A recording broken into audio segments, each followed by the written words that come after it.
오늘 찬양이 참 더 마음에 와닿습니다.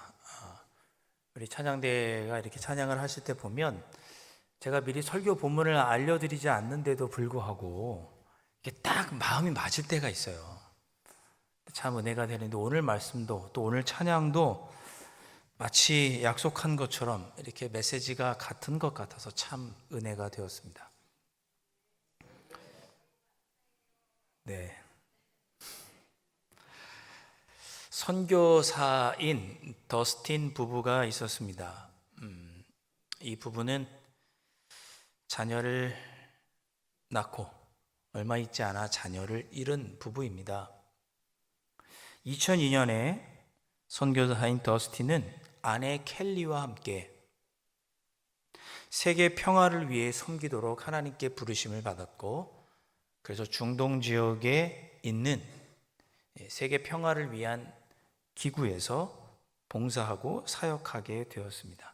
2002년이면 2001년에 9.11 테러 사건이 있었으니까 아랍권에 대한 그런 마음이 좀 분위기가 좋지 않을 그런 때였습니다. 이 부부는 선교사이면서 동시에 목회자로서 또 세계 평화를 위해서 중동 지역에서 하나님의 뜻에 따라 사역하게 되었습니다. 1년이 지나 이듬해인 2003년에 아내 켈리가 임신을 하게 되었습니다. 너무나 감사하고 기쁜 일이죠. 그래서 복중에 있는 아이에게 오웬이라고 하는 이름을 지어주었습니다. 오웬. 그런데 임신하고 24주가 되었을 때 아내에게 진통이 찾아왔습니다. 큰일 났습니다. 이 두 부부가 있는 곳은 중동 지역에서도 좀 외곽이었고, 그들이 있는 곳의 의료 기술로는 이렇게 빨리 태어난 아이를 살릴 방법이 없었습니다. 그래서 어쩔 수 없이 이 부부는 이웃 나라인 튀르키예, 터키의 수도인 이스탄불로 급히 후송을 가게 되었습니다. 그래도 거기는 튀르키예의 수도이기도 하고 그들이 평소 사역하던 곳보다는 의료 기술이 좋아서 그래도 살아날 가능성이, 24주 만에 나온 아기가 살아날 가능성이 그래도 있었지만 그래도 겨우 10% 밖에는 가망성이 없었습니다. 당시 미국은 한 50% 정도 됐다고 하네요. 그래도 이 두 사람은 아이를 살리기 위해서 어쩔 수 없이 이스탄불로 갔고, 이스탄불에 도착한 아내는 도착하자마자 제왕절개를 했고 24주 만에 아들 오웬이 태어났습니다. 그런데 이 아기는 겨우 20분간 생명을 유지하고 하나님의 곁으로 갔습니다. 20분이요. 의사와 간호사를 제외하면 이 아기를 본 사람은 이 남편이 유일했습니다. 아내는 아직 전신마취가 깨어나지 않아서 이 아기의 얼굴도 보지 못했습니다. 이 두 사람은 너무나 슬프고 힘들었습니다. 그래서 이스탄불에서 열흘 동안 몸을 조리한 후에 고국 미국으로 돌아가서 거기서 아기 오웬의 장례식을 치렀습니다. 그 장례식장에서 이 두 부부는 이런 이야기를 했습니다. 아기의 장례를 치르면서 그 두 부부는 하나님께 감사했습니다. 자신들이 아기를 잃은 이 일이 자신들처럼 아기를 잃은 누군가에게 위로가 될 수 있어서 그래서 감사하다라는 표현을 했고, 또한 이 부부는 자신들이 이런 슬픔을 통해서 복음의 진리를 더 깊이 깨달을 수 있어서 감사하다고 표현했습니다. 이런 슬픔과 아픔 중에도 하나님께서 주시는 은혜와 위로를 많은 사람들이 자기들처럼 깨달았으면 좋겠다라는 이야기를 장례식장에서 하면서 하나님께 감사했습니다. 사랑하는 성도 여러분, 우리는 살면서 꼭 이와 똑같진 않아도 고난과 슬픔과 아픔과 좌절 등을 겪게 됩니다. 물론 좋은 일도 행복한 일도 많이 있죠.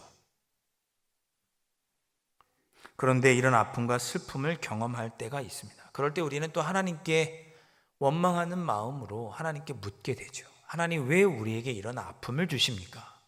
왜 저에게 이런 고통을 주십니까? 하나님, 왜 이런 슬픔을 겪어야만 하는 것입니까? 저 중동 지역에서, 그 어려운 지역에서 하나님 나라 영광을 위해서 힘써 섬기시는 그 목회자, 선교사 가정에게 왜 그런 아픔을 주시는지요? 왜 그리스도인들에게, 신실한 그리스도인들에게, 하나님의 자녀들에게 이런 슬픔과 아픔을 주시는지요? 왜 이런 아픔을 겪어야 하는지라고 묻게 됩니다. 제 개인적으로 이 선교사 부부의 이야기를 들으면서 안타까웠던 것은 이런 것입니다. 이 선교사 부부는 자신들이 그런 자녀를 잃는 그런 아픔과 슬픔을 당했음에도 불구하고 여전히 하나님의 뜻에 순종하고 맡겨주신 사명을 감당해야 한다는 것을 알고 있다는 것이었습니다. 그게 너무나 제 마음에 안타깝게 느껴졌습니다. 이런 상황에서도 하나님을 믿고 순종해야 한다는 것, 하나님께서 주신 사명을 감당하기 위해 그 사역을 멈출 수 없다는 것을 그들은 알고 있었습니다. 삶에 다가온 아픔과 슬픔 속에서도 그들은 하나님의 뜻을 향해 나아가야만 했습니다. 그러니 더욱 힘들었을 것입니다. 결국 우리도 마찬가지 아니겠습니까? 우리의 삶의 아픔과 슬픔이 찾아오지만 그렇다고 우리는 그리스도인으로 살아가는 것을 포기할 수는 없습니다. 하나님께서 우리에게 맡겨주신 뜻을 여전히 이루며 살기 위해서 우리는 그런 고통 중에도 하나님의 뜻을 위해 앞으로 나아가야 합니다. 그래서 더 우리가 힘든 것입니다. 이 선교사 부부는 그래도 주님의 은혜 안에서, 주님 안에서 위로와 평안을 얻고 새 힘을 얻으며 슬픔을 잘 이겨냈습니다. 오늘 아브라함도 그렇게 이겨내는 모습을 보여줍니다. 오늘 읽지는 않았지만 본문 앞에 1절부터 6절의 말씀을 보시면 아브라함이 어떤 상황에 처했는지를 보다 분명하게 보여주고 있습니다. 2절을 말씀 보시면 여호와께서 이르시되 내 아들 내 사랑하는 독자 이삭을 데리고 모리아 땅으로 가서 내가 내게 일러준 한 산 거기서 그를 번제로 드리라. 어렵게 길게 써 있지만 한마디로 내 아들을 죽여서 나에게 제물로 드려라, 그런 뜻입니다. 여러분, 이런 얘기 들으면 어떠시겠습니까? 마음이. 하나님께서 그렇게 말씀하시는데 마음이 어떠시겠습니까? 여러분, 아브라함이 뭘 그렇게 잘못했죠? 뭘 잘못했습니까?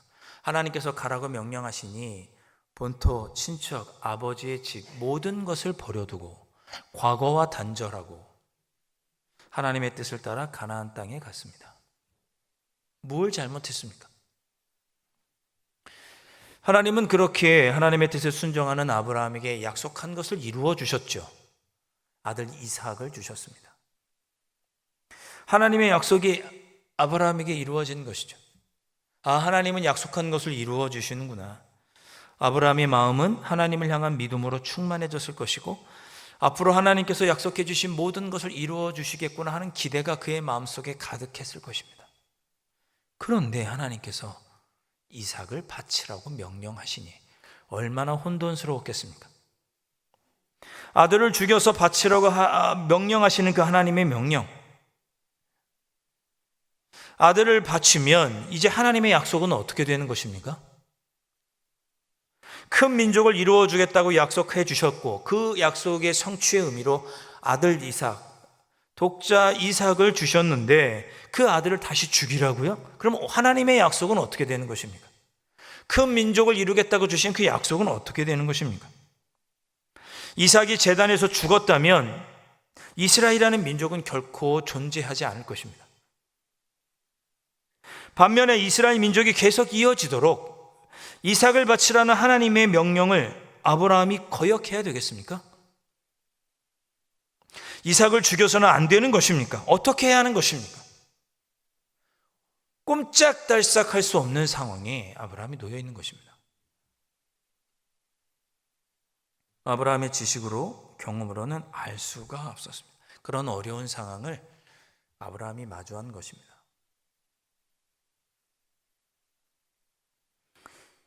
놀라운 것은 이런 아픔과 슬픔, 고통스러운 상황에서도 아브라함은 하나님의 뜻에 순종합니다.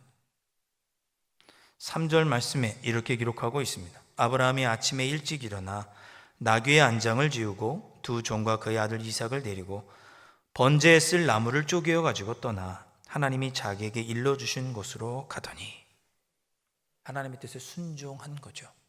아들을 바치기로 결정한 것입니다. 저는 감히 이런 좀 불경스러운 표현일지 모르지만 이렇게 표현해 봅니다. 아브라함은 몹시 고통스러운 선택을 하였다. 아들을 바치라고 하나님은 명령하셨습니다. 그리고 그 아들을 바치는 일은 고통스러운 일이었습니다. 아브라함은 아들을 바치는 그 고통스러운 선택을 한 것입니다.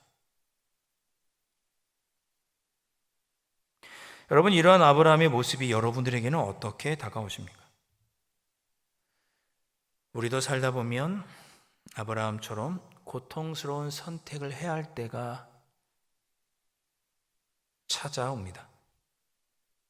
하나님의 말씀에 순종해야 하지만 그 말씀에 순종하는 일은 인간적으로 너무나 고통스럽게 다가옵니다. 그런 선택을 해야 할 때가 우리에게도 다가옵니다. 아브라함은 그런 고통스러운 선택이지만 하나님의 뜻에 순종하기를 선택했습니다. 여러분, 이게 믿음이 아닐까요? 우리가 말하는 믿음이라고 하는 것은 죽어서 예수 그리스도를 믿음으로 구원받아서 천국에 가는 것만이 믿음이 아닙니다. 하나님께서 우리에게 약속하신 것은 이루어 주신다는 것, 그것을 믿는 것만이 믿음이 아닙니다. 믿음이라는 것은 고통스럽지만 하나님의 명령에 순종하여서 고통스러운 선택을 하는 것도 믿음입니다. 이런 믿음의 모습을 아브라함이 보여주었습니다. 1절 말씀을 보시면 그 일 후에 하나님이 아브라함을 시험하시려고 그를 부르시되 라고 말씀이 시작하고 있습니다. 그러니까 이 모든 일은 하나님께서 아브라함의 그 믿음을 시험해 보시기 위함이었습니다. 그런 하나님이 믿음을 시험하시는 일에 아브라함은 성공적으로 그 시험을 통과하게 됩니다. 12절 말씀, 사자가 이르시되 그 아이에게 내 손을 대지 말라. 그에게 아무 일도 하지 말라. 내가 내 아들 내 독자까지도 내게 아끼지 아니하였으니 내가 이제야 내가 하나님을 경외하는 줄을 아노라. 아멘. 여호와의 사자가 말하기를 그 아이에게 손을 대지 마라. 아무것도 하지 말아라. 사실 이것이 하나님의 마음이죠. 하나님은 우리가 고통 가운데 처하기를 원하시는 분은 아니십니다. 우리가 하나님을 믿고 또 그렇게 우리가 하나님을 믿는 자녀로 살아가기 위해서 우리를 일부러 고통 가운데 밀어 넣으시는 분은 아니십니다. 그러나 우리가 맞이하는 그 고통 앞에서 하나님은 우리가 믿음의 선택을 하기를 원하시고 하나님을 경외하고 있음을 보여주시기를 원하십니다. 그래서 12절의 하반절에 내가 이제야 내가 하나님을 경외하는 줄 아노라 라고 아브라함을 인정해 주셨습니다. 때로는 고통스러운 선택의 순간에도 하나님을 경외하는 모습을 우리에게 하나님은 보기를 원하시는 것입니다. 그것이 하나님의 마음입니다. 사랑하는 성도 여러분, 믿음의 길은 결코 순탄한 길만은 아닙니다. 믿음의 길은 순탄치 않고 때로 굴곡이 지고 고통과 삶의 무수한 파도와 장애물들이 우리에게 다가옵니다. 그런 믿음의 길을 걸어가시려고 하는 여러분들을 주님의 이름으로 응원하고 격려하고 주님의 이름으로 축복합니다. 어쩌면 저와 여러분도 지금은 괜찮지 모르지만 삶의 고난이 다가오면 고통스러운 선택을 해야만 하는 그런 상황에 처할 수도 있을 것입니다. 그럴 때 하나님의 뜻에 순종하실 수 있기를 주님의 이름으로 축원드립니다. 우리가 그럴 때 하나님의 뜻에 순종할 수 있도록 성령께서 여러분들을 지켜주시고 돌보아 주실 수 있기를 주님의 이름으로 축원드립니다. 자, 그런데 오늘 말씀에서 하나님은 우리에게 때로 이런 고통스러운 선택을 하기를 원하시지만 무턱대고 요구하시는 것은 아니라는 것을 깨닫게 됩니다. 7절 말씀 보시겠습니까? 7절 말씀입니다. 이삭이 그 아버지 아브라함에게 말하여 이르되 내 아버지여 하니 그가 이르되 내 아들아 내가 여기 있노라. 이삭이 이르되 불과 나무는 있거니와 번제할 어린 양은 어디 있습니까? 이렇게 묻지요. 아브라함의 아들 이삭을 하나님께 번제로 드리기 위해서 3일 동안 길을 걸어갔습니다. 가는 동안 아들 이삭이 보니 이상한 겁니다.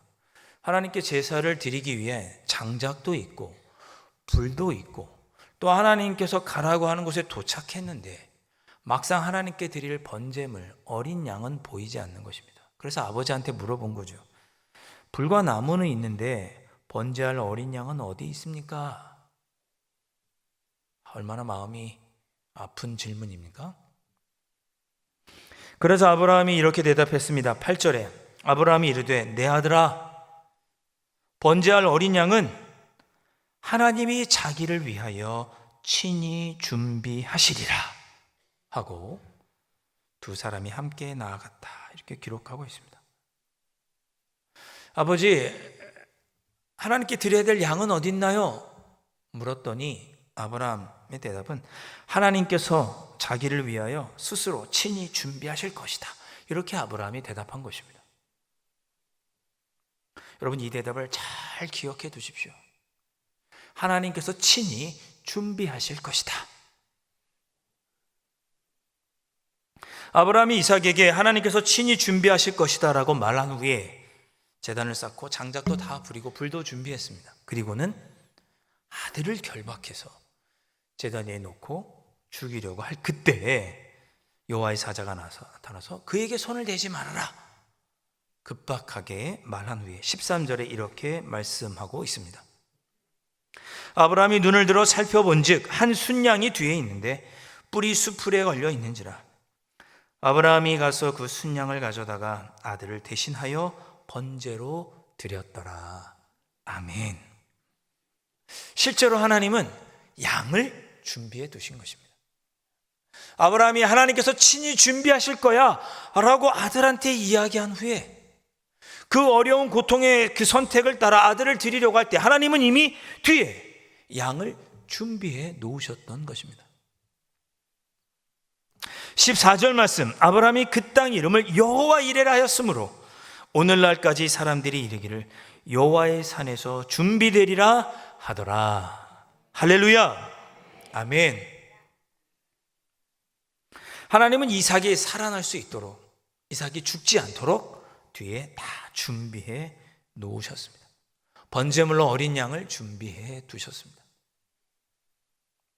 하나님께서 우리에게 그냥 믿음의 시험을 통과하기를 바라신 것은 아니었습니다.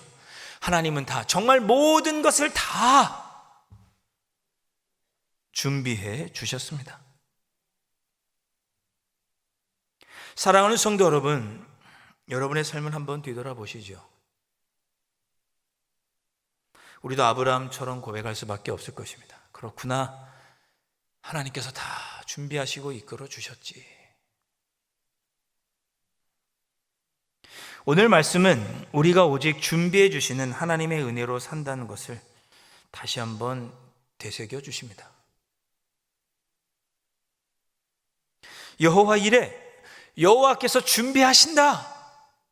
여호와 이레는 그런 뜻이죠. 여호와께서 준비하신다. 하나님께서 다 준비하시는구나.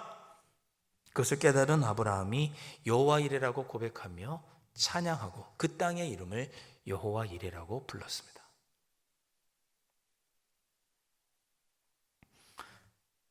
여러분의 삶 속에 여호와 이레라고 고백되어지는 그런 순간들이 매일매일 가득하게 여러분들의 입술에서 고백되어 줄 수 있기를 주님의 이름으로 축복합니다. 축복합니다. 오늘 본문이 포함된 창세기 22장 1절부터 19절 전체의 그 부분을 특별히 유대인들은 이삭의 결박이라고 부릅니다. 이삭의 결박이라고 그 본문 말씀을 제목에 붙였습니다. 이 말씀을 읽는 많은 사람들이 아브라함이 어렵고 고통스러운 결단을 한 것, 선택을 한 것을 보며 감명을 받지만 또한 아무런 이유 없이 죽을 위기에 처한 이삭의 모습을 보면서 공감합니다. 아, 저 이삭의 모습이 나와 같다. 그런 생각을 하는 거죠. 실제로 현재 유대인들은 이삭과 자신을 똑같다라고 생각을 한답니다. 그래서 새해 첫날 이 이삭의 결박이라고 하는 본문을 읽습니다. 올 한 해 우리가 이해할 수 없는 고통이 다가와도 하나님께서 나의 삶을 예비해 주셨겠지, 준비해 주고 계시겠지 라는 믿음의 고백으로 새해 첫날 이 본문을 읽는다고 합니다.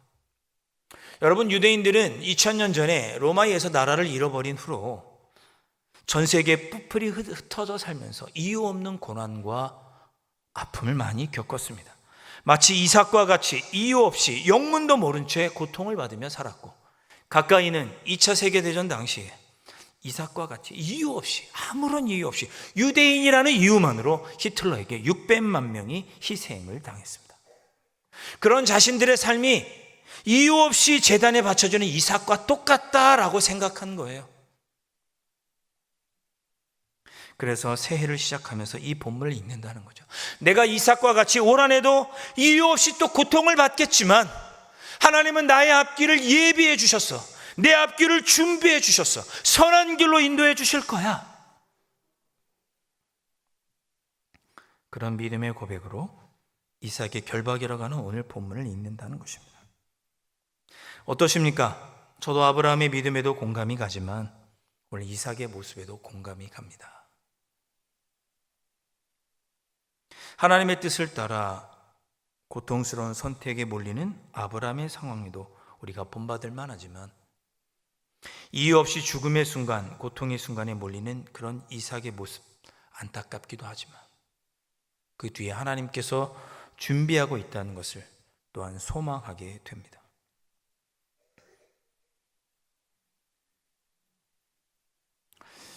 앞서 말씀을 시작하면서 더스틴 부부의 이야기, 안타까운 이야기를 전해드렸습니다.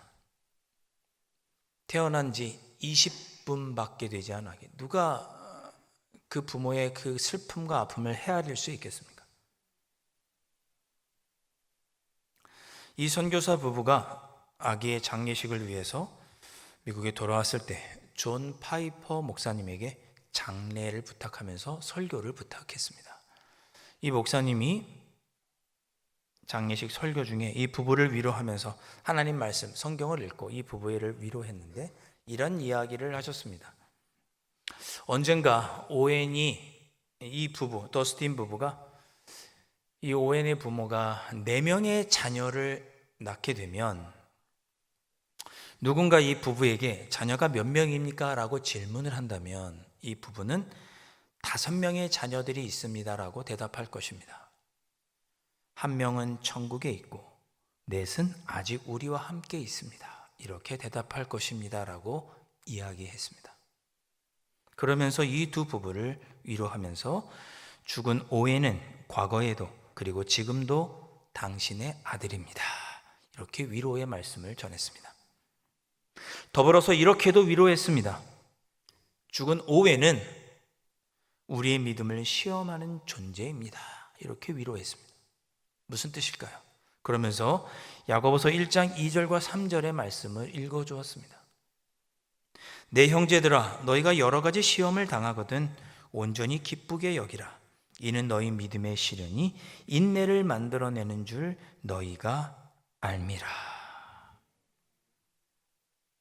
아멘. 갓난아기를 떠나보내는 것은 너무나 고통스러운 일입니다. 말씀드렸던 것처럼 우리가 어찌 그 부모의 마음을 헤아릴 수 있겠습니까?